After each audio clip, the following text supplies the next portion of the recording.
السلام علیکم ورحمۃ اللہ وبرکاتہ۔ حضرت آدم علیہ السلام کی پیدائش۔ حضرت آدم علیہ السلام اور اماں حوا رضی اللہ تعالیٰ عنہ کی شادی کیسے ہوئی، آج کی اس ویڈیو میں یہی جاننے والے ہیں۔ جب اپنی خلافت نائبی کے لیے اللہ کا ارادہ ہوا کہ میں زمین میں ایک خلیفہ بنانے والا ہوں، تب حضرت اسرائیل علیہ السلام کو حکم ہوا کہ ہر قسم کی لال، سفید اور کالی ایک مٹھی رنگا رنگ مٹی جمع کر کے لائیں، اور اللہ کے حکم کے مطابق مکہ اور طائع کے درمیان رکھی گئی۔ اللہ نے اس مٹی پر اپنی رحمت کی بارش کی اور اسی مٹی کے خمیر سے حضرت آدم علیہ السلام کا پتلا تیار کیا۔ 40 ورش تک وہ پتلا بے جان پڑا رہا۔ جب اللہ نے چاہا کہ حضرت آدم علیہ السلام کا ستارہ روشن ہو اور آدم کی اولاد کا درجہ پوری دنیا میں بلند ہو، تو روح کو حکم ہوا کہ آدم کے جسم میں اتر۔ اس نرم روح نے سخت مٹی میں جانے سے انکار کیا۔ رب کا حکم روح کو پہنچا کہ اے جان اس بدن میں داخل ہو۔ پھر جب روح آدم کے سر کی طرف سے داخل ہوئی تو جس جگہ پہنچ جاتی پتھر بنا جسم ماس ہڈی میں بدلتا چلا گیا۔ جب روح سینے تک پہنچی تو حضرت آدم علیہ السلام نے اٹھنے کا ارادہ کیا۔ حضرت آدم علیہ السلام وہیں زمین پر گر پڑے۔ شاید اسی لیے قرآن مجید میں فرمایا گیا ہے کہ انسان بڑا جلد باز ہے۔ اسی حالت میں حضرت آدم علیہ السلام نے چھینکا۔ اللہ کی اور سے الہام ہوا اور کہا الحمدللہ، تمام تعریف اللہ کی ہے۔ اس کریم رحیم رب نے اپنی رحمت سے فرمایا یرحمک اللہ، اللہ آپ پر رحم فرمائے۔ یہ اللہ کی رحمت کا پہلا جلوہ تھا۔ اس کے بعد اللہ کے حکم سے ایک فرشتہ بہشت سے سجا سجایا جوڑا لایا اور حضرت آدم علیہ السلام کو پہنایا اور عزت کے ساتھ تخت پر بٹھایا گیا۔ حضرت آدم علیہ السلام کی پیدائش کے وقت فرشتے آپس میں کہتے تھے کہ اللہ خاک سے پیدا کر کے جس ہستی کو خلافت کی گدی پر بٹھائے گا تو وہ خدا کے نزدیک ہم سے زیادہ عزیز نہ ہوگا، اور غیب کے جاننے والے کے دربار میں ہم جو دن رات رہتے ہیں، ہمیں امید ہے کہ ہمارا علم اس سے زیادہ ہوگا۔ پھر حق تعالیٰ نے تمام چیزوں کے نام حضرت آدم علیہ السلام کو سکھا دیے۔ فرشتوں کو حکم دیا کہ اگر تم سچے ہو تو ان چیزوں کے نام بتاؤ۔ فرشتے جواب نہ دے سکے۔ اپنی غلطی مانتے ہوئے بولے پاک ہے تو، ہم تو صرف اتنا ہی جانتے ہیں جتنا تو نے سکھایا، اور تجھ سے بڑھ کر جاننے والا کون ہے؟ تب اللہ تعالیٰ نے حضرت آدم علیہ السلام کو ظاہری اور باطنی کمال سے آراستہ کیا، اور اس کی عزت کو بڑھانے کے لیے فرشتوں کو جو حضرت آدم علیہ السلام کے تخت کے چاروں طرف لائنوں میں ادب کے ساتھ کھڑے تھے حکم دیا کہ آدم کو سجدہ کرو۔ تمام فرشتوں نے حضرت آدم علیہ السلام کو سجدہ کیا، مگر ابلیس نے انکار کر دیا اور بولا کہ میں آدم سے بہتر ہوں، اس لیے کہ مجھے آگ سے اور آدم کو مٹی سے پیدا کیا گیا ہے۔ ابلیس کے اس انکار سے اس پر فٹکار پڑی اور اسے فرشتوں کے ساتھ سے الگ کر دیا گیا۔ حضرت آدم علیہ السلام بہشت میں رہنے لگے۔ حضرت آدم علیہ السلام کی طبیعت میں آیا کہ کوئی ان کا ساتھی ہو، زندگی کا ساتھی۔ حضرت آدم علیہ السلام پر خواب نے غلبہ کیا۔ اسی بیچ اللہ تبارک و تعالیٰ نے اپنی قدرت سے آدم علیہ السلام کے پہلو سے حضرت حوا کو پیدا کر دیا۔ جب حضرت آدم علیہ السلام جاگے تو دیکھا کہ ایک پاک صاف عورت بیٹھی ہے۔ آپ یہ دیکھ کر بہت خوش ہوئے۔ حضرت آدم علیہ السلام نے پوچھا کہ تو کون ہے؟ حضرت حوا نے کہا میں تیرے بدن کا حصہ ہوں، اللہ تعالیٰ نے تیری پسلی سے مجھے پیدا کیا ہے۔ کہا جاتا ہے کہ حضرت حوا بہت ہی خوبصورت تھی۔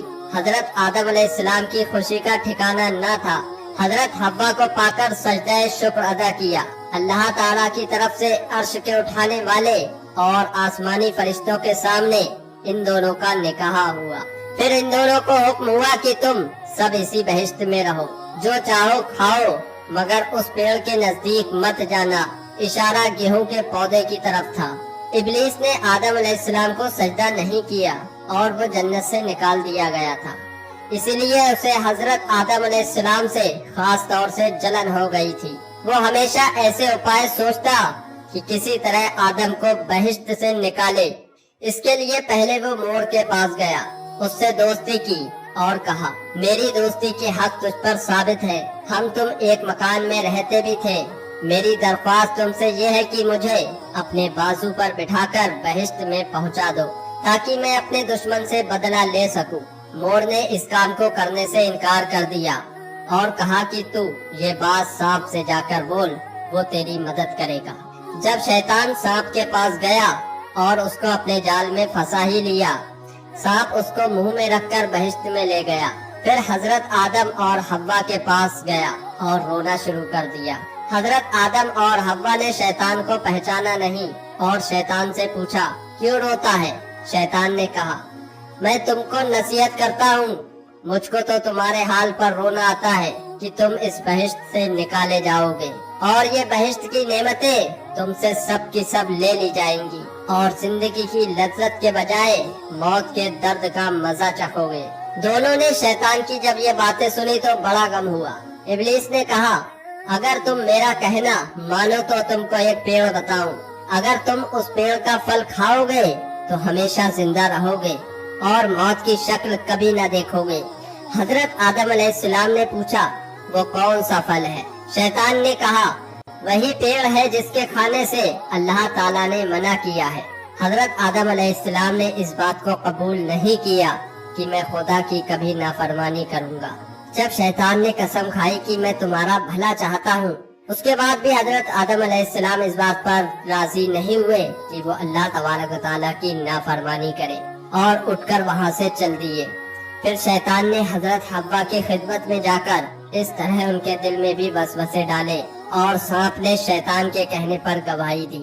حضرت حوا نے حضرت آدم علیہ السلام سے فرمایا کہ سانپ تو بہشت کا خادم ہے اور وہ شیطان کے حق میں گواہی دے رہا ہے، تو میں پہلے اس پیڑ کا پھل کھاتی ہوں، اگر کوئی بات پڑے تو میرے واسطے خدا سے معافی مانگ لینا، اور نہیں تو تم بھی کھاؤ کہ ہم تم دونوں تمام عمر بہشت کی نعمتوں کو چین سے کھایا کریں۔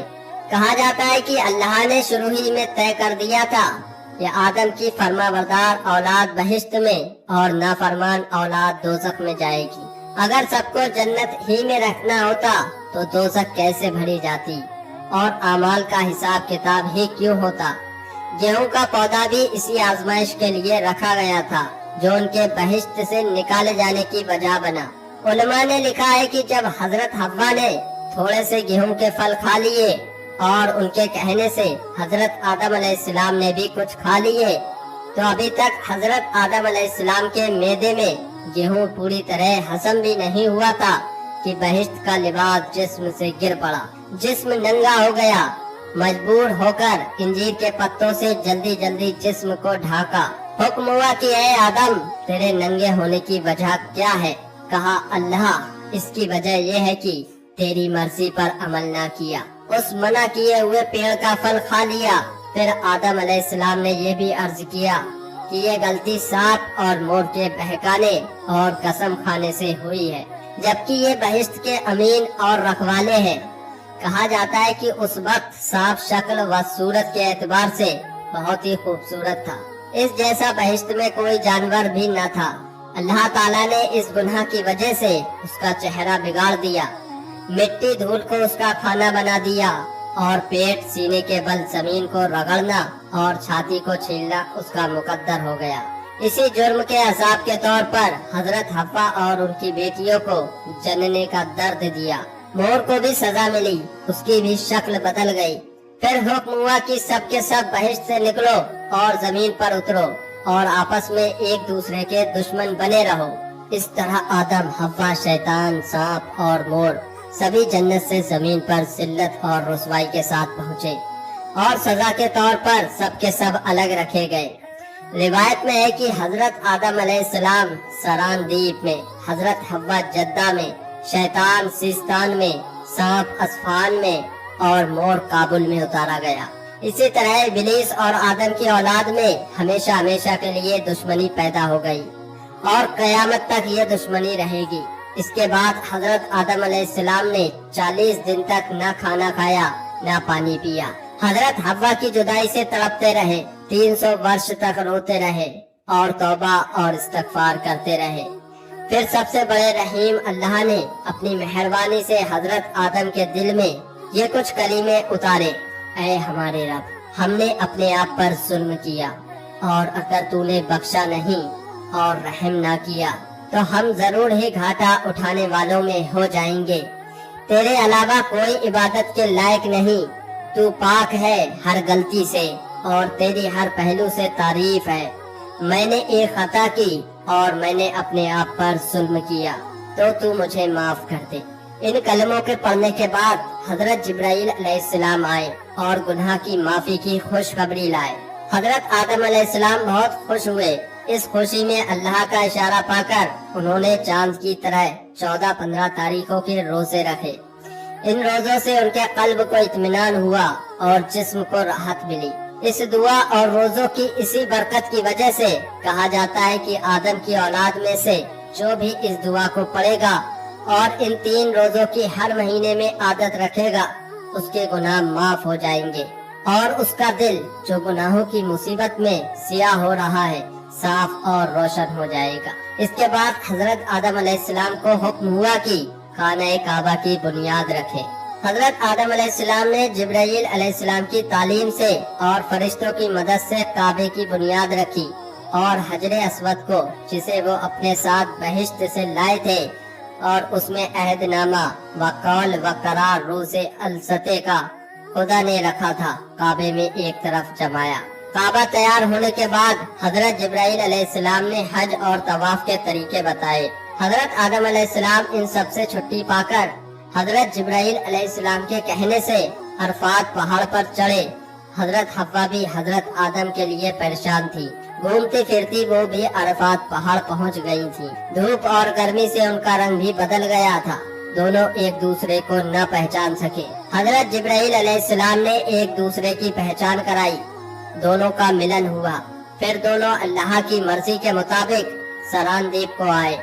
حضرت جبرائیل علیہ السلام نے گیہوں، روٹی اور لکڑی پہنچائی، کھیتی کرنا سکھایا، 2 بیل بھیجے اور دونوں محنت مشقت اور سکون کے ساتھ روٹی کھانے کمانے لگے۔ اب حضرت آدم علیہ السلام اور حوا مل کر رہنے لگے، دونوں سے مل کر انسانی نسل کا سلسلہ شروع ہوا۔ حضرت حوا کو جب بھی حمل ہوتا 2 جڑواں بچے جنم لیتے، ایک لڑکی ایک لڑکا۔ قابیل کا جنم ہوا تو ساتھ میں اس کی بہن عقلیہ بھی پیدا ہوئی، اسی طرح حابیل کا جنم ہوا تو بہن یہودا بھی پیدا ہوئی۔ خدا کے حکم کے مطابق حضرت آدم علیہ السلام کی شریعت میں یہ قانون بھی مقرر تھا کہ ایک پیٹ کی بیٹی اور دوسرے پیٹ کا بیٹا آپس میں بیاہ جاتے تھے۔ حضرت آدم نے اسی قانون کے مطابق ان کی آپس میں شادی کر دینی چاہیے، لیکن قابیل نے باپ کا حکم نہ مانا۔ حضرت آدم علیہ السلام نے حل یہ نکالا کہ دونوں بیٹے قربانی پیش کریں، جس کی قربانی قبول ہو عقلیہ اس کے نکاح میں آئے۔ اس زمانے میں قربانی کا دستور یہ بنایا گیا تھا کہ اگر 2 آدمی آپس میں جھگڑتے تو دونوں اپنی اپنی قربانی پہاڑ پر رکھتے، پھر بنا دھوئے کی آگ آسمان سے اترتی اور جو حق پر ہوتا تھا اس کی قربانی کو قبول کر لیتی۔ جب دونوں بھائی راضی ہوئے تو حابیل نے ایک موٹا تازہ مینڈا اپنے گلے سے جدا کیا اور قابیل ایک ٹوکرا گیہوں لے جا کر رکھایا۔ جب یہ دونوں پہاڑ پر اپنی قربانی کو رکھ آئے تو خدا کی قدرت سے ایک آگ آسمان کی طرف سے آئی اور حابیل کی قربانی کو قبول کر لیا۔ یہ دیکھ کر قابیل جل اٹھا اور بولا، حابیل میں تجھ کو اب قتل کر دوں گا۔ حابیل نے کہا، اللہ تو پرہیزگاروں کی قربانی قبول کرتا ہے، اگر تم مجھ پر ہاتھ چلاؤ گے تو بھی میں تجھ پر ہاتھ نہ ڈالوں گا، میں اللہ پر بھروسہ رکھوں گا۔ لیکن قابیل تو جلن کا شکار ہو گیا تھا۔ اس پتھر دل نے موقع دیکھ کر حابیل کے سر پر ایسا پتھر مارا کہ حابیل شہید ہو گئے۔ قابیل نے بہت بڑا گناہ کیا تھا۔ حابیل کے شہید ہونے پر قابیل جب ہوش میں آیا تو پریشان ہو اٹھا، بھائی کی لاش اٹھائے اٹھائے پھرتا رہا، سمجھ میں نہ آتا تھا کہ کیا کرے، کس طرح لاش کو دوسروں کی نظر سے چھپائے۔ پھر اللہ کے حکم سے 2 کوے آئے اور وہ بھی آپس میں لڑنے لگے۔ ایک نے دوسرے کو مار کر گرا دیا اور اپنے پنجوں سے زمین کھود کر اس کو گاڑ دیا۔ قابیل اس پورے واقعے کو اپنی آنکھوں سے دیکھ چکا تھا، من ہی من سوچنے لگا،